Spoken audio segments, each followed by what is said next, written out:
excited. And it's getting nice outside, so it's like, yay. But every day we need to praise him and be joyful in it. So, but I'm especially joyful today. But we're finishing up our series of lessons on the early Jewish history. We've got a good lesson to get into. Before we do, we have a quick word of prayer. We spoke about our needs among us here. I say it every Sunday, but if you've got a need, trust in the Lord, take it to him, and he will answer. You may not like the answer, but he will answer. But if it's his will, it's best for us. So I will say this, pray for Israel and the situation that's going on over there, because what happens to them concerns all of us. Yes, it does. So, but Lord, we your people, we humble ourselves before you, and we're so grateful and thankful, and we try to give our lives to you in humble service, and just to try to,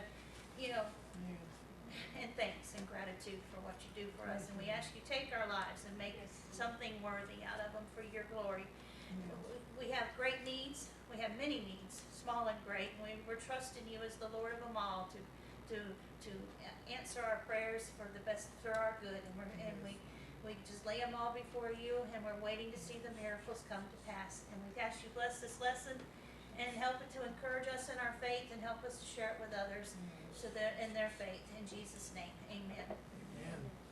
We're closing out our study of the early Jewish history, and we're focusing right now on Joseph and Jacob. And the focus of our lesson is supposed to be chapters 49 and 50 of Genesis, but I want to go back a little bit. I want to go to chapter 46, because when we ended it all, what happened when we ended it last week? Joseph had revealed himself to his brothers. Yep. And Jacob had been told, Jacob had been told, I get all these J names mixed up, but Jacob had been told that Joseph, his son, that he thought was dead, was in fact alive, and that they were wanted to move to Egypt and live there, and he's in stunned shock, let's say, but finally so let's pick it up at 46 of Genesis, and let's look at verses 1 through 7, please. And Israel took his journey with all that he had, and came to Beersheba, and offered sacrifices unto the God of his father Isaac. And God spake unto Israel in the visions of the night, and said, Jacob, Jacob. And he said, Here am I. And he said, I am God, the God of thy father. Fear not to go down into Egypt, for I will there make of thee a great nation. I will go down with thee into Egypt, and I will also surely bring thee up again. And Joseph shall put his hand upon thine eyes. And Jacob rose up from Beersheba, and the sons of Israel carried Jacob their father, and their little ones and their wives in the wagons which Pharaoh had sent to carry him. And they took their cattle and their goods, which they had gotten in the land of Canaan, and came into Egypt, Jacob and all his seed with him, his sons and his sons' sons with him, his daughters and his sons' daughters, and all his seed brought he with him into Egypt. Who is Israel? Jacob. He's Jacob, right? But he's the patriarch of this family, is he not? Yes. He's the head of the patriarch. And Israel here is taking or embarking on a journey. From where to where? Yep, from Canaan to a new home in a foreign land in Egypt. And what is he taking with him? Everyone. Everything, everyone, and everything that he has, right? His family, his cattle, his flocks, and all else that he owns. But Jacob will briefly interrupt his journey there and make an important stop where? Beersheba. One commentator noted, he summed it up quite well. Beersheba was a place rich in the history of his forefathers. Of course, by now there's only two forefathers. There's Abraham and Isaac. But anyhow, Abraham had called upon the name of the Lord there. That's in Genesis 21:33. And he had settled in this place after offering up Isaac on Mount Moriah. And here at Beersheba, Isaac had been visited by God, and the covenant made with Abraham was reiterated in Beersheba. That's in 26, chapter 26. And it would seem that Jacob lived at Beersheba when he deceived his father and obtained his blessing. That's in chapter 27. And for it was from this place that he fled from Esau and he departed to Haran. So Beersheba is an important place in their past, is it not? And while he stopped there, he will engage in what significant action or custom? Offering a praise, offering to God. Offering sacrifices unto God. This is Elohim. After all, Jacob had much to be grateful for, did he not? Yes. He's found out his long-lost son was in fact alive, and God had provided for and would keep them alive during this severe famine. We have to remember that's going on. But this was still a big move for him and his family, was it not? Yes. And more importantly, Jacob, perhaps he realized that they were leaving their promised land, the land that God had promised his forefathers and promised him, as a matter of fact. And maybe he was aware of the prophecy which God spoke unto his grandfather Abraham that said, you know, they would, yet his people would be in bondage in a foreign land. So, and maybe he was also familiar that God had warned Isaac not to go to Egypt before, during a time of famine. You know, he sent him elsewhere, did he not? Right. So he may have had some trepidation about going to Egypt. But, you know, even though the signs now seem to indicate that's where God wants him. You know, Israel, perhaps he desires confirmation. And we don't know why he offered sacrifices. But anyhow, in the midst of their hurriedness and the chaos and the excitement, Israel still stops, does he not? And he takes time to worship and talk to who? God. To God. Who is not only the God of his father Isaac, but he's also the God of who? Jacob. He's the God of Israel, God of Jacob. Yeah. And who in turn, that very night spake unto Israel? God did. God did. Elohim. And how did he speak to him? Called it by name, first of all. Yes, he did. He made sure who the conversation was between, you know, did he not? But he spoke to him in a vision or a dream, in which he called Jacob unto attention. And firstly then he made it clear that it was indeed he, God, appearing and speaking thusly unto him. I am, you know. Yes. Yep. But take note of how God identified himself unto Jacob, for he is God, the God of his father Isaac. Yes. God is the Almighty, eternal God of the whole universe, is he not? Yeah. But he's also, more awesomely, the faithful, intimate, and relational God of who? His father and Jacob. And of his people, Yeah. basically. And God then tells Jacob to fear not what? To what? To go to Egypt. To go to Egypt. It is God's will that they all do so. And God then promises Jacob several things that will happen while he's in Egypt. First, God will there make of Jacob a what? A great nation. A great nation. This is furtherance of the initial promise given to who? Abraham. In Genesis 12. Second, God promises to not only go with him there, but to also bring him what? Bring him back again. Bring you back Up again or back again, which means God will return Jacob unto the, Canaan. the promised land. And lastly, while there, Joseph shall put his hand where? On Jacob's eyes. On Jacob, which is usually done to close them at death. death. Yeah. So that lets Jacob know he's going to die In Egypt. in Egypt, does it not? Yep. Now, having heard from God and knowing they have God's blessing, Jacob left Beersheba, and in that day and time he is traveling, so to speak, in style, is he not? Yeah. He's not riding on the back of some donkey or some camel, but he's riding in a Wagon. wagon that somebody sent to him. Pharaoh. Actually, yeah, Joseph sent it on behalf of Pharaoh, because Pharaoh told him to. Right. So he's for that day and time, he's got a comfortable ride.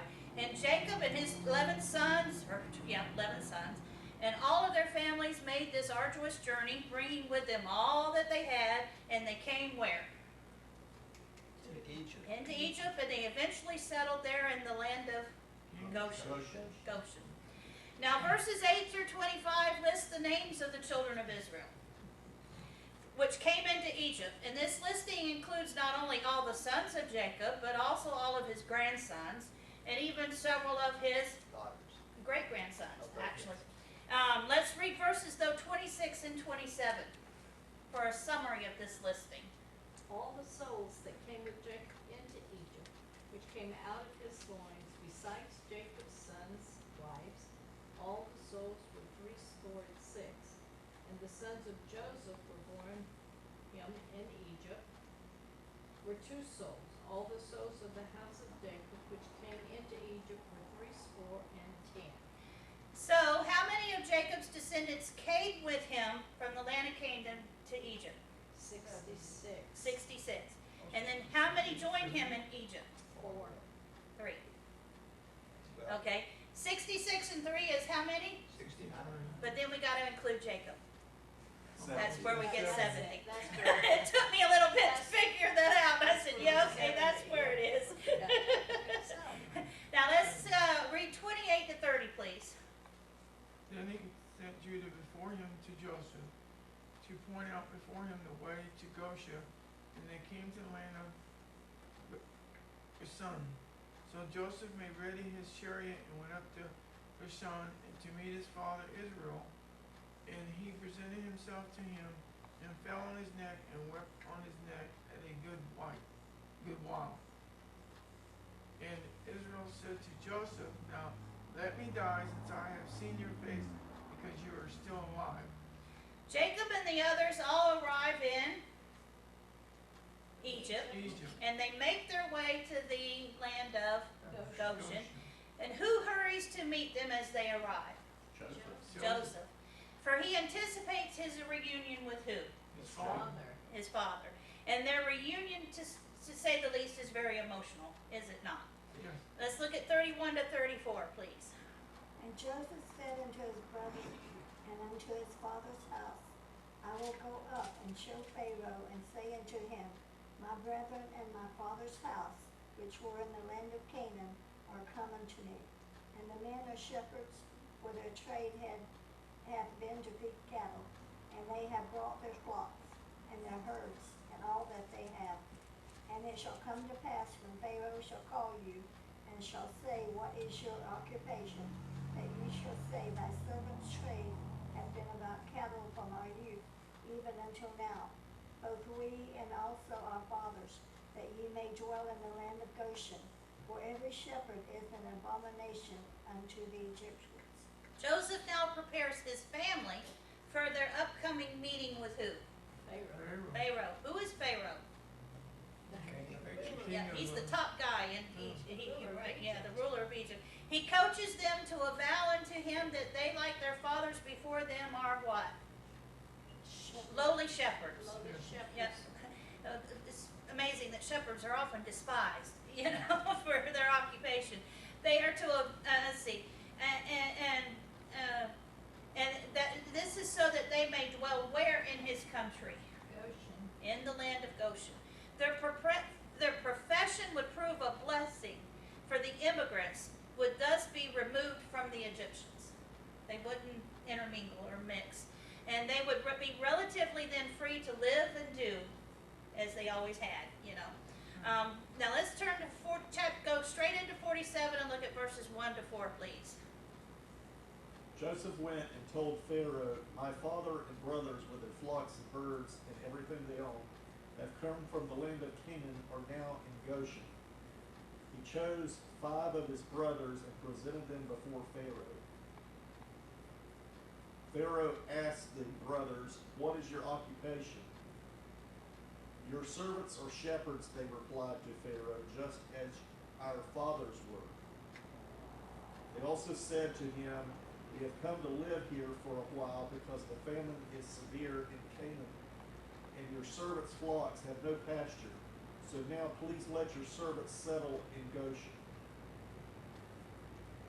Who first met with Pharaoh? Joseph. Joseph did. And then Joseph presented who unto Pharaoh? His father. 5 of his brothers. 5 of his brothers.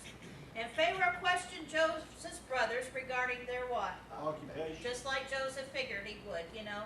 And the brothers rightly responded as per Joseph's coaching of them, did they not?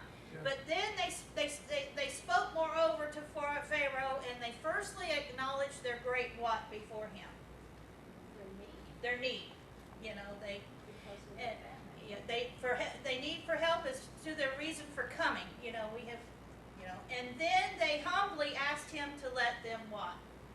Stay a while. Yeah, dwell there in the land of Goshen, so that their need could be provided for. Now let's look at 5 and 6, please. And Pharaoh spake unto Joseph, saying, Thy father and thy brother are come unto thee. The land of Egypt is before thee. In the best of the land make thy father and brethren to dwell. In the land of Goshen let them dwell. And if thou knowest any man of activity among them, let them make them rulers over my cattle. You know, God is forever blessing them, or is he Yes. not? Pharaoh is happy that Joseph has been reunited with his family. And he is pleased to let Joseph's family dwell in Egypt, but more so in where? Goshen. And yeah, in the land of Goshen. And he further is pleased to make the best of them, as they are shepherds by trade, rulers over his what? His flocks. His cattle, his flocks, yeah. You know, like I say, God is ever with them. Well, 7 he through, knew that God blessed Joseph. yeah, that's it, And uh-huh. I'm sure because of that, he had sense enough to know that probably God would bless his brothers as well. Even in the middle of a famine. And that would help Pharaoh You know, 'cause out what are again. we're only 2 years, Yep, I think 2 years into into a 7-year famine. Yeah, so, 7 to 10, please. And Joseph brought in Jacob his father, and set him before Pharaoh. And Jacob blessed Pharaoh. And Pharaoh said unto Jacob, How old art thou? And Jacob said unto Pharaoh, The days of the years of my pilgrimage are 130 years. Few and evil have the days of the years of my life been, and have not attained unto the days of the years of the life of my fathers in the days of their pilgrimage. And Jacob blessed Joseph afar, and went out from before Pharaoh. And Okay, that's it, just 10. Okay. Who was then brought in to next to meet Pharaoh? Father, Jacob, Joseph's father. And what did Jacob first do upon meeting Pharaoh? He blessed him. As per one commentator, remarkable surely it was that the greater, for such Pharaoh was in all external things, you know, in wealth and power and glory, should be blessed by the less. But before God, in reality, Jacob was much greater than Pharaoh.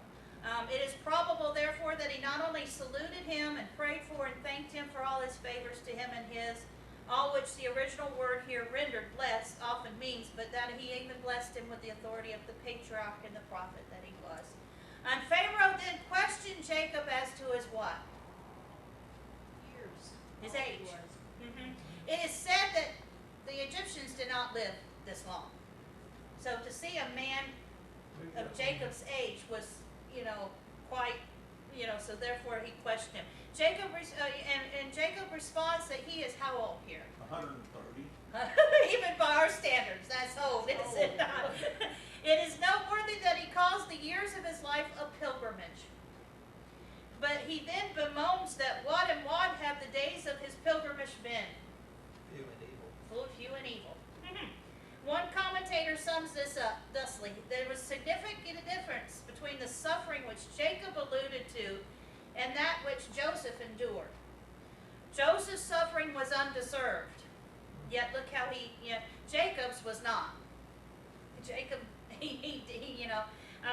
Jacob suffered virtually every painful experience because of his willfulness and foolish choices. He deceived his brother and his father. He chose to live near Shechem rather than to go to Bethel. He unwisely showed preference for Joseph.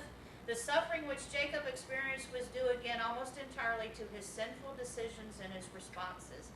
Jacob did not see the hand of God. Just lost my place. In his adversity, but Joseph did.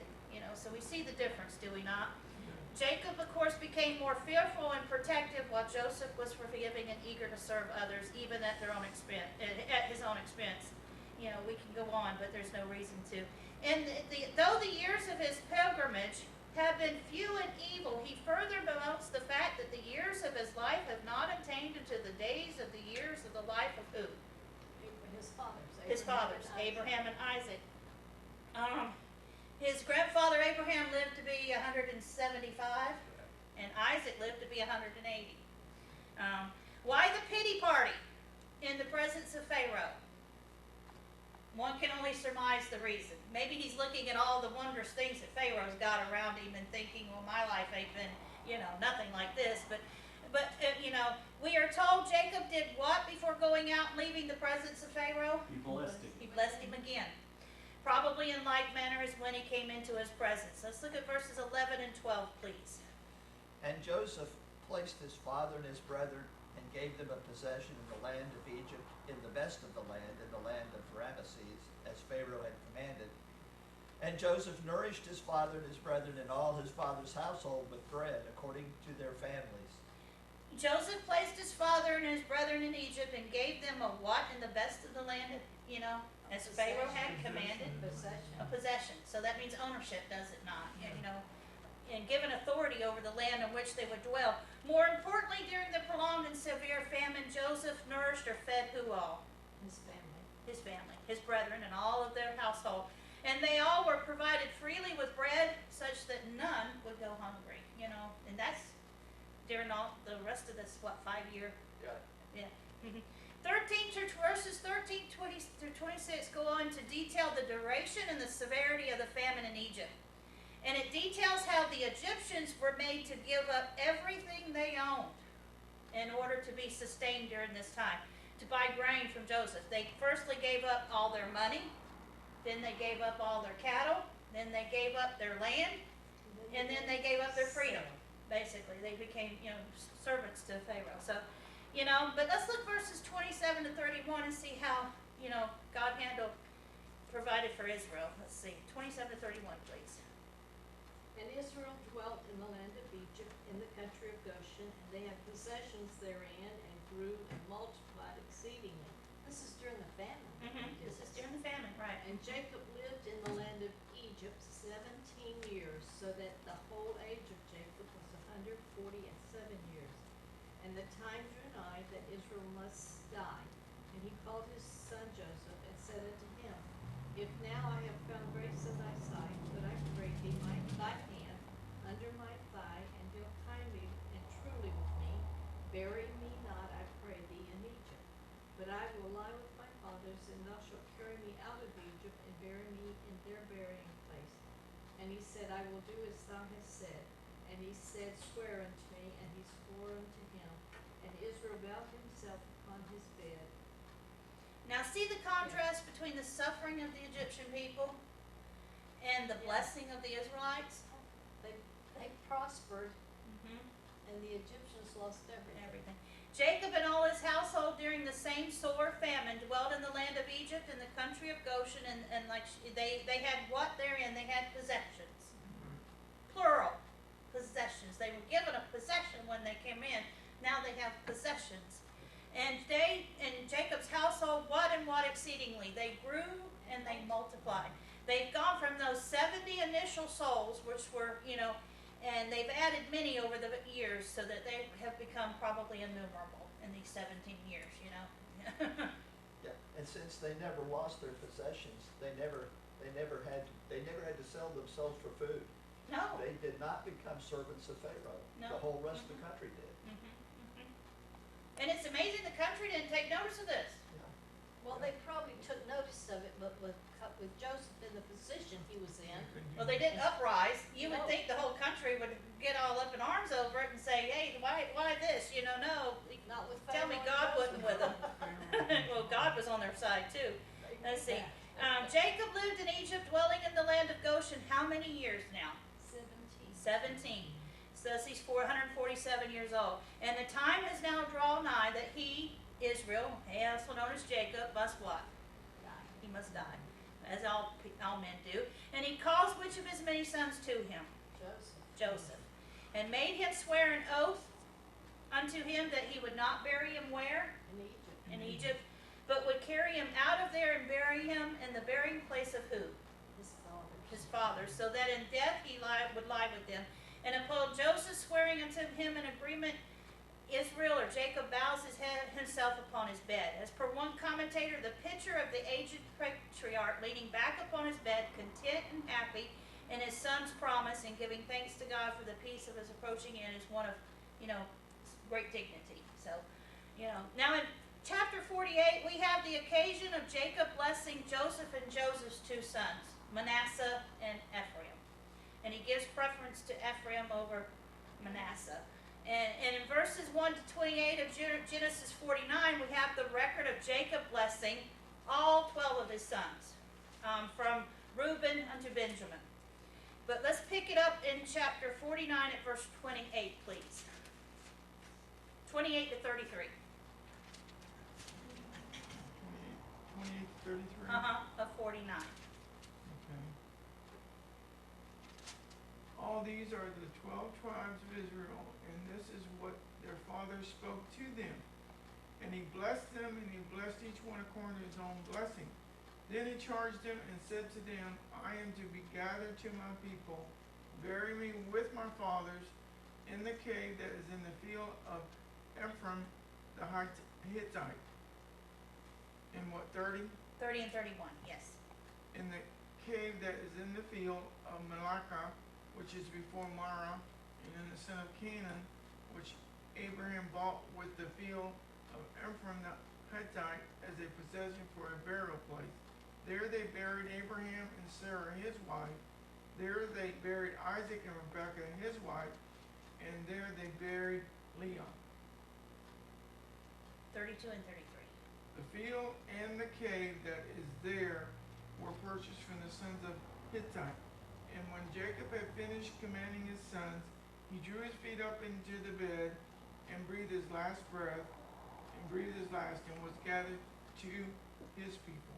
Having blessed each of his 12 sons, Jacob knew he was very soon to what? Die. And thus he told his sons he was to be gathered unto his people. And one commentator says, though death separates us from our children and our people in this world, it gathers us to our Father and to our people in the other world. And Israel, or Jacob, then charged them, one and all, before he charged Joseph, now he's charging all of his sons, that after his death he was to be gathered unto who? Again, His father. his people, and he'd be buried with his fathers. In the cave that is in the land of where? Canaan. The cave being the one that was initially bought from Ephron the Hittite. By who? Abraham. So long ago. For it to be a burying place. And it is for in it are buried not only Abraham and his wife Sarah, but Isaac and his wife Rebekah, and which we know Jacob helped bury Isaac. But Jacob also buried somebody else in the cave. Who was it?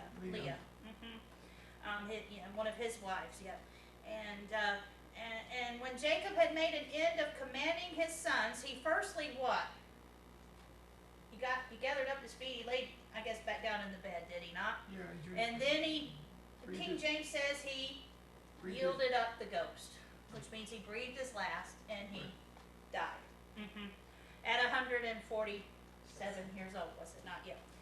One commentator says Jacob died in bed at home, surrounded by those he most loved and by those who most loved him. That's Good way to go. good way to go, right? Thus it is said he was gathered unto his people, for his faithful soul went to be with all the other dear departed faithful souls of God's people. Let's now go to Genesis 50 and go 1 to 3, please. And Joseph fell upon his father's face and wept upon him and kissed him. And Joseph commanded his servants, the physicians, to embalm his father, and the physicians embalmed Israel. And 40 days were fulfilled for him, for so are fulfilled the days of those which are embalmed. And the Egyptians mourned for him 80 days. Who is noted to have immediately and intensely mourned Jacob's death? Joseph. We don't hear nothing about the other sons and how they reacted, do we? And then Israel's body was what at Joseph's command? Embalmed, which simply means the corpse was preserved from decay, or from immediate decay. And this lengthy process, according to their scriptures here, took how many days to be fulfilled and completed? 40 days. And then he was mourned for another 70 days, but who especially mourned him? Egyptians, The Egyptians. probably at the Pharaoh's command. Yes. We find that maybe surprising, but not only that, but seeing that Joseph was the second in command in the whole land, Yeah. you know, they probably mourned Joseph out of respect for Joseph, more than likely. But let's see here, 40 or 50, Genesis 54 and 5, please. When the days of mourning had passed, Joseph said to Pharaoh's court, "If I have found favor in your eyes, speak to Pharaoh for me. Tell him my father made me swear an oath and said, I am about to die. Bury me in the tomb I dug for myself in the land of Canaan. Now let me go up and bury my father, then I will return." When the days of mourning were past, these 70 days, Joseph respectfully sought whose permission to temporarily leave Egypt? Pharaoh, the one who was above him in command, right? And he made known the reason for wanting to go up out of Egypt was for the purpose of fulfilling the oath which he swore unto who? His father. In which he promised to bury his father not where? In Egypt. But in where? In Canaan, their land of promise. 6 through 9, please. And Pharaoh said, Go up and bury thy father according as he has paid thee swear. And Joseph went up to bury his father, and with him went up all the servants of Pharaoh, the elders of his house, and all the elders of the land of Egypt, and all the house of Joseph and his brethren, and his father's house, only their little ones, and their flock, and their herds, they left in the land of Goshen. 9, please. And there went up with him both chariots and horsemen, and it was a very great company. We see the funeral processions of the day. Nothing Sometimes compared they're to very this. long, but imagine this one. Did Pharaoh grant or not grant Joseph's request? He granted it. Without reservation, he granted it. And that was a very long Yes. way to go. A long ways to go, exactly. We could say, Joseph asked for grace in his eyes. Well, he found grace in Pharaoh's eyes, did he not? Joseph and his brethren, along with all their houses, would go up with only who or what being left behind in Egypt? Children and flocks. The children and the flocks. And this would be a long journey, as we've already said. It was not a pleasure trip. It was not a time. Time would be of the essence. They had to get going to leave the children and everything. They weren't moving. They were just going for a trip and coming back. And now Joseph and the family weren't alone in going up there. There had to be hundreds of people because Yeah. there was over 100 of just Joseph and his brothers and their family by And now. imagine the commotion that happened with the people that were still dwelling around when they saw Yeah, they saw it too. And so we have who went with them?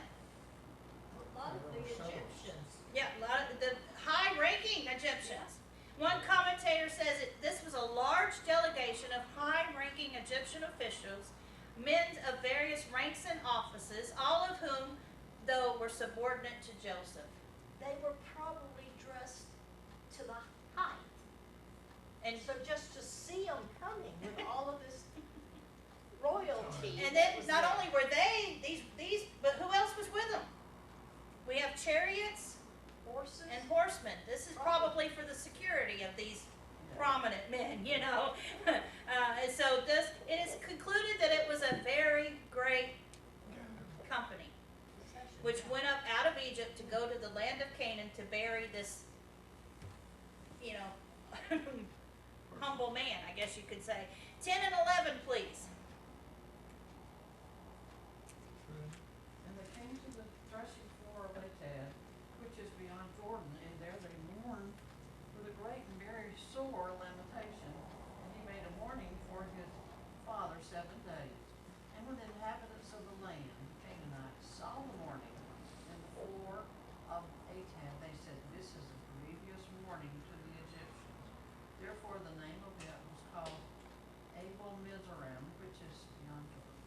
This is a very great company that has come beyond the Jordan River, which means they have entered into the land of Canaan. They've let you know, and they have come to where and they've stopped. The floor of Egypt. The threshing floor of Atad. And it is here that the funeral procession remained, and they mourned Pal for 7 days. There was a great and a very sore lamentation. Yes. In the Hebrew, the word for lamentation was wailing. And if you've ever heard the Middle Easterns, Yeah. when they Yeah. have a death, it's not a quiet affair. Very well. They wail. So we have a great company of people, and then we have a loud lamentation. So of course they drew attention of the people in the land. So who come to observe them? Or The dwellers of the land. the inhabitants of Canaan, right?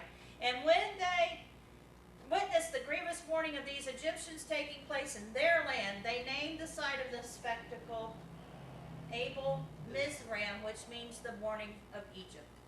Now let's look at 12 to 14, please. And his sons did unto him according as he commanded them, for his sons carried him into the land of Canaan, and buried him in the cave of the field of Machpelah, which Abraham bought with a field for a possession of a burying place of Ephron the Hittite before Mamre. And Joseph returned into Egypt, he and his brethren, and all that went up with him, to bury his father after he had buried his father. The 7 days of grievous mourning have passed. It is time to proceed with the burial, but not all who left Egypt will go further into the land of Canaan unto the actual burying place. For who will carry the deceased forward or onward? The sons. His sons, Jacob's family. Yeah. And who will stay behind? The Egyptians. All those Egyptians, yep. Of those that are not of Jacob's house. And Joseph and his brothers honored their father's last wish, and they buried him in the cave located far outside of Egypt and well within what land? Canaan, land of Canaan. There Jacob's sons buried their father alongside their ancestors. And then who returned to Egypt? Joseph. Everybody. Everybody. Everybody returned back. That great company turned around and went back to Egypt. And so they made that long journey back home. 15 through 18, please. Is that me? I guess. Okay. Yeah. I'm sorry. And when Joseph's brethren saw that their father was dead, they said, Joseph will avenge our hate us, and will certainly requite us all the evil which we did unto him. And they sent a messenger unto Joseph, saying, Thy father did command before he died, saying, So shall ye say unto Joseph, Forgive, I pray thee now, the trespass of thy brethren, and their sin, for they did unto thee evil.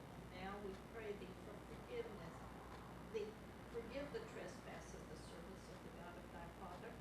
And Joseph wept when they spake unto him. 18. Yes. And his brethren also went and fell down before his face, and they said, Behold, we be thy servants. Now, how many years has it been since Joseph and his brothers were first reunited? Over 14. It's 17. 17. You know, the famine's long gone, though I think they're still suffering the effects. You know, it was a bad famine, so the land probably hasn't recovered. But, and dare I say, though, the brothers have lived peaceably, comfortably, and happily in Egypt for all these many years. Wouldn't you say? They've prospered, you know? Well, they knew their daddy was still alive. Well, yeah, they've probably enjoyed even many family gatherings during this time, you know? So what's up with Joseph's older brothers for them to continue this fear of for them to contrive this fear of vengeance in their hearts after all this time?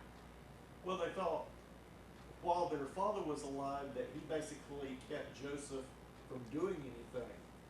Once Jacob died, then all bets were off, so to speak. And it come to my mind, I don't think Jacob ever knew what they did. No. It would have tore the family up if they had. And I think they know their secret's going to get out.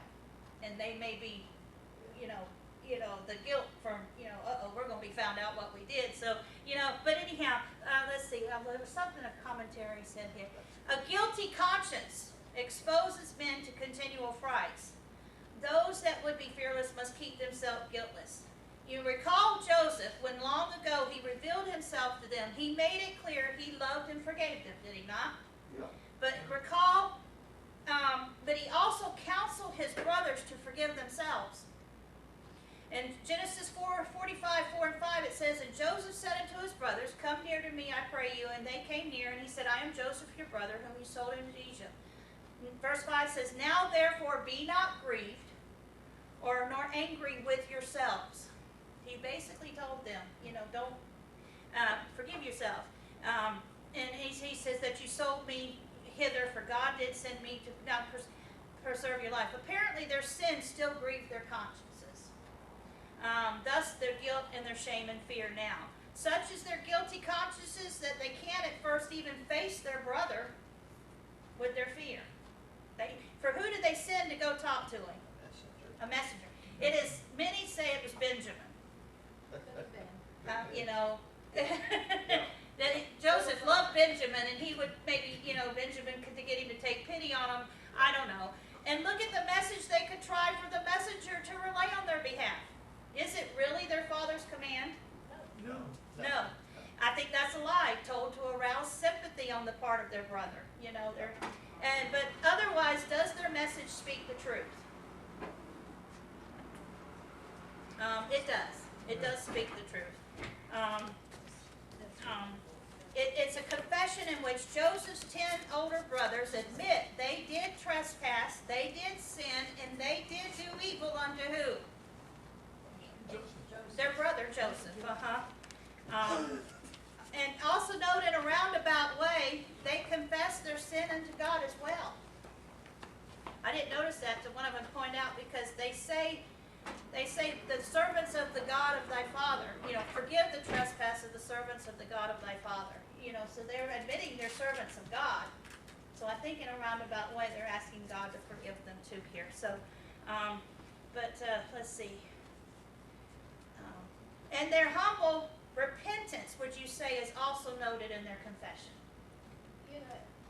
They're really trying to do everything possible to clear themselves before Joseph. Mm-hmm. They're taking God into it, the Father into it, and everything else, and it's been how many years? It's been 17 years just since they knew Joseph was alive. But before then, it was 20-something years. Mhm. So we're talking almost 40 years ago they did what they did to Joseph. But how many I thought about this, in fact, I would say I was guilty when I first got saved. How many kept remembering the past Yeah. and not letting go of, not forgiving myself for it? We can learn a great lesson, I think, here. And so, let's see. Now, what was Joseph's response to his brother's relayed message? He was very sad. He wept. Yeah. Why do you think he wept? We can only surmise. Yeah. But one commentator says they were tears of sorrow for the suspicion of him, as well as tears of tenderness upon their submission. Joseph's weeping is indicative that he has no plans for revenge. And then, presumably, after learning of their brother's emotional reaction, either directly or indirectly, do the brethren come to Joseph and then do what? They fall down and worship, not worshiping them, they fall down. In humble submission or humble homage, while hoping, of course, for his mercy and forgiveness.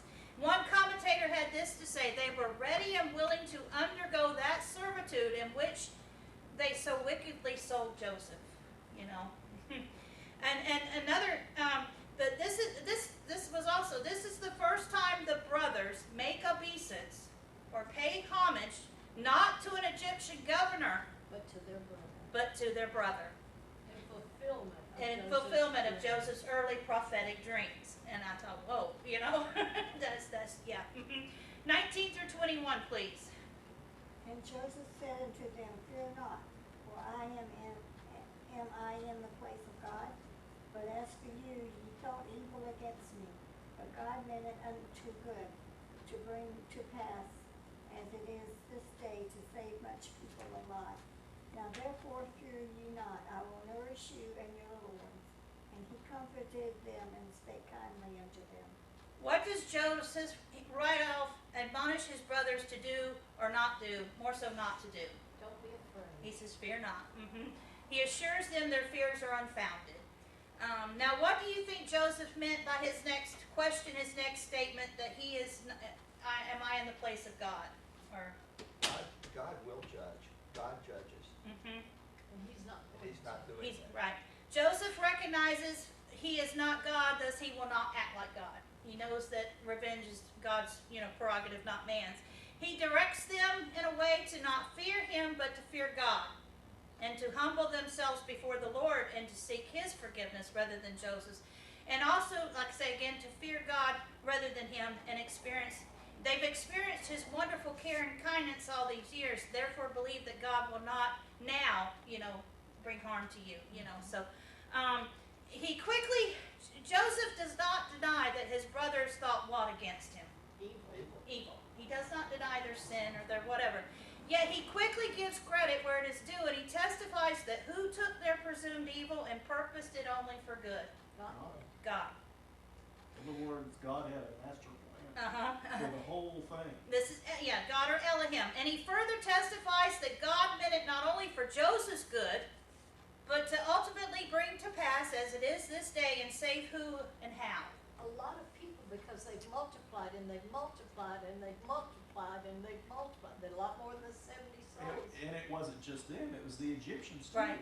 And Joseph knows they're going to realize, the brothers are going to realize, hey, we're in that much people that God purposed to say, and all that we have now. This testimony is crucial, for it speaks to Joseph's faith in God.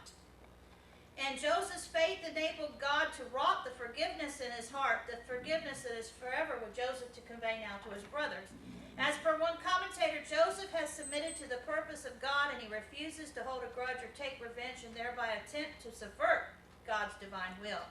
Thus Joseph, as he had done many years before, he does now again, and he expresses his love and eternal forgiveness to who? His brother. His brothers. Joseph once again admonishes them to not what? Be afraid. And he assures them of his brotherly love and eternal kindness toward them, and that he promises he will what them and their little ones. He will take care of them. He will nourish them. He will feed them or sustain them, and more so, promote the growth of them.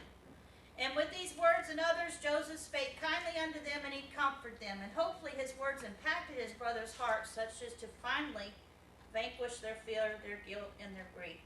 Let us see Joseph's response for all of us as a model of how we should respond in a godly way when we're, treated unjustly. 22 and 23 of Genesis 50, please. Joseph stayed in Egypt along with all his father's family. He lived 110 years and saw the third generation of Ephraim's children, and the children of Machir, son of Manasseh, were placed at birth on Joseph's knees. Whew. It should be noted that more than 50 years have elapsed between the last verse and these verses, they say. Now, who is all dwelt and have remained in Egypt? Joseph and his father's house. And Joseph, and meaning their whole family. And Joseph is now how old? 110. And despite his early years, we can say his life has been good overall, can we not? Yeah. Joseph has got to see his son's children, which would be his what? Grandchildren. And then he's even got to see some of his grandson's children's children, which would be his great-great-grandchildren. Wow. 24 to 26, and we'll finish it up, please. And Joseph said unto his brother, I die, and God will surely visit you, and bring you out of this land unto the land which he sware to Abraham, to Isaac, and to Jacob. And Joseph took an oath of his children of Israel, saying, God will surely visit you, and ye shall carry up my bones from hence. So Joseph died, being 110 years old, and they embalmed him, and he was put in a coffin in Egypt. Joseph, by all outward appearances, was an Egyptian, but he was an Israelite at heart, was he not? And Joseph knew the end for him was fast approaching. Thus he speaks unto his brethren, for apparently they must be all yet living. And he tells them first what? That he will firstly die soon. And then he speaks unto them words of what? Of unto them. Well, we would say it's words of prophecy, would we not? Oh, yeah. And he foretells that who will surely visit and bring who out of Egypt? God. Will bring his people, or their future descendants out of Egypt. And he further declares that God also will bring them not only out of Egypt, but bring them unto where? Canaan. The land which God swore and promised to who all? To Abraham, Isaac, and to Jacob, and therefore to all of their descendants, right? And this prophecy, of course, concerns the children of Israel and their future bondage and their future deliverance from that bondage by their Egyptian masters, which would not come to pass until centuries later. Yeah.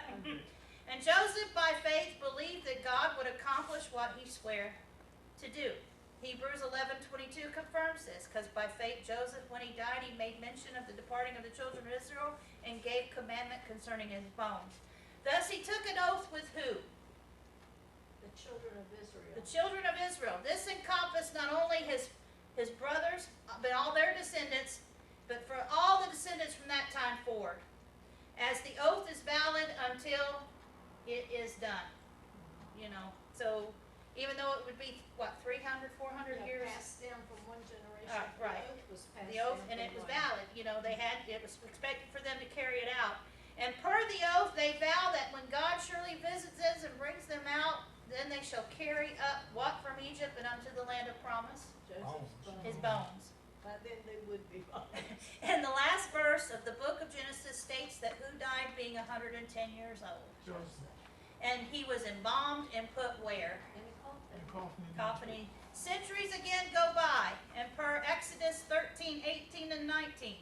But God led the people about through the way of the wilderness of the Red Sea, and the children of Israel went up, harnessed out of the land of Egypt, and Moses took the bones of Joseph with him. For he had straitly sworn the children of Israel, saying, God will surely visit you, and you shall carry up my bones away hence with you. Therefore it was fulfilled, was it not? And Joshua 24:32 says, and the bones of Joseph with the children of Israel brought up out of Egypt, they buried them in Shechem, in a parcel of ground which Jacob bought of the sons of Hamor, the father of Shechem, for 100 pieces of silver. And it became the inheritance of the children of Joseph. Well, his bones were actually in a coffin, so they Mhm. probably carried the whole coffin, the whole trip. So, right. And it's amazing Joseph was not put somewhere in Egypt that they had to, Remember I did tell you that they think they had found Right. his resting place, which looked like a small pyramid. That's right. In the Goshen area, along with where he possibly lived in a palace. Oh, okay. Let's see. Now let's see here. One commentator had this to say, and I thought this was a good way here. Jacob's death occasioned a journey to Canaan, where the Israelites once again beheld the land of promise, to which they and their offspring would return at the Exodus. The burial of Jacob reminded his descendants of their final home, and that Egypt would only be a place of sojourn. Joseph, on the other hand, was a continual reminder that someday the Exodus would occur for the children of Israel. Day after day in Egypt, that coffin spoke of Israel's future and of Joseph's faith. And day after weary day, the Israelites then trudged through the wilderness carrying the casket of Joseph. Both men, Jacob and Joseph, determined that their death and burial would be a testimony to their faith and a stimulus to the faith of their offspring. Their testimonies are still a stimulus into the faith of us today, are they not? So yes, and then next week I think we start a new series of lessons. What do they title them? Let me see here. The Bible and today's issues. The Bible and today's issues. There's some good And we ones. start off with the sanctity of life. So I invite y'all to join us. The sanctity of human life.